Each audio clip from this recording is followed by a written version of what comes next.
قربانی، کیا قربانی صرف اسلام کا حصہ ہے یا دوسرے مذہب میں بھی قربانی ہوتی ہے؟ لوگ اسلام کی قربانی پر سوال اٹھاتے ہیں، لیکن اصل سچ یہ ہے کہ قربانی انسانی تاریخ کا حصہ ہے اور ہر مذہب میں اسے اپنایا جاتا ہے۔ اگر آپ اصل سچ، دلیل اور قربانی کی روح کو سمجھنا چاہتے ہیں تو اس ویڈیو کو اینڈ تک ضرور دیکھیے، آپ کو وہ حقیقت ملے گی جو شاید آج تک آپ نے کبھی نہیں سنی۔ سب سے پہلے اگر بات کریں ہندو دھرم کی، تو اس میں قربانی کی روایت بہت پرانی، گہری اور رنگ برنگی ہے۔ یہ عمل مختلف زمانوں، علاقوں اور مذہبی اسکولوں میں الگ الگ صورت میں ملتا ہے۔ آج بھی کچھ جگہوں پر یہ رسم زندہ ہے، جبکہ کئی جگہوں پر یہ منع ہو چکی ہے۔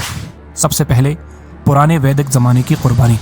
ہزاروں سال پہلے جب بھارت کی سبھیتا ویدک تھی، قربانی انسانی زندگی کا اہم حصہ تھی۔ رگ وید، یجر وید اور اتھر وید میں جانوروں کی قربانی کا واضح ذکر ملتا ہے۔ راجا اور رشتے یا سماج کے بڑے لوگ دیوتاؤں کو خوش کرنے کے لیے، بارش مانگنے کے لیے یا کسی منت کے لیے قربانی کرتے تھے، جس میں بکرا، بیل، گھوڑا یا کبھی کبھی انسان تک قربان کیے جاتے تھے۔ ہندو دھرم کی دوسری قربانی اشوامیدھا یعنی کہ گھوڑے کی قربانی سب سے مشہور اور شکتیشالی رسم تھی۔ راجا ایک گھوڑے کو 1 سال تک آزاد چھوڑ دیتا، جہاں وہ گھوڑا جاتا اس پر راجا کی حکومت مانی جاتی۔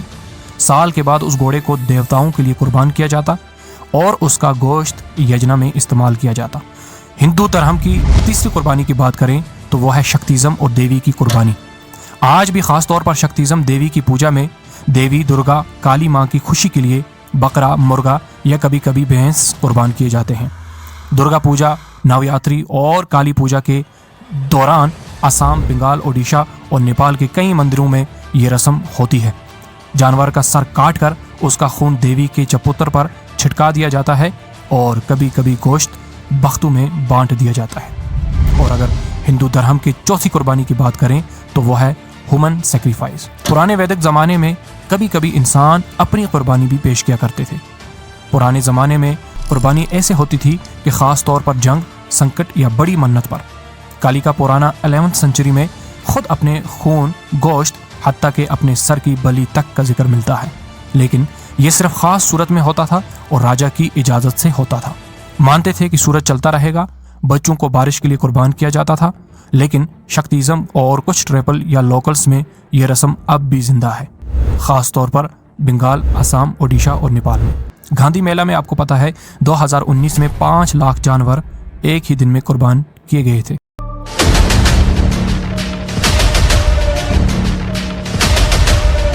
اب اگر بات کریں یہودی مذہب کی تو ہزاروں سال پہلے بنی اسرائیل میں اپنے مذہب کی بنیاد پر قربانیاں پیش کرتے تھے۔ یہ عمل اللہ کی حکم پر ہوتا تھا۔ قربانی کا مقصد گناہوں کی معافی، شکر گزاری یا کسی خاص منت کی پورا کرنے کے لیے ہوتا تھا۔ طریقہ ان کا یہ ہوتا تھا کہ قربانی کے لیے بکرا، بیل یا کبھی کبھی کبوتر لایا جاتا تھا۔ جانور کو ذبح کرنے سے پہلے اس پر اپنے ہاتھ رکھے جاتے تھے۔ یہ اس بات کی نشانی تھی کہ اس جانور کی قربانی انسان کے گناہوں کی معافی کے لیے ہے۔ جانور کا خون الٹار پر چھڑکا دیا جاتا تھا اور کبھی الٹار کے کونے پر لگایا جاتا تھا۔ قربانی کا کچھ حصہ جلایا جاتا تھا اور کچھ حصہ قربانی کرنے والے کے لیے رکھا جاتا تھا یا اسے تحفے میں دیا جاتا تھا۔ اگر بات کریں ہم عیسائی مذہب کی تو ان کا اور یہودی مذہب کا سیم ہے کہ ان کی قربانی کا کنسپٹ بھی ایک گہری اور تاریخی کہانی ہے جو جودیسم سے شروع ہوتی ہے اور عیسیٰ جیسس کی قربانی پر ختم ہو جاتی ہے۔ عیسائی عقیدے کے مطابق جیسس کی قربانی انسانی تاریخ کی سب سے عظیم قربانی ہے۔ عیسیٰ کو لیمب آف گاڈ کہا گیا، یعنی وہ قربانی کا جانور جو سب کے گناہوں کی معافی کے لیے ہوتا ہے۔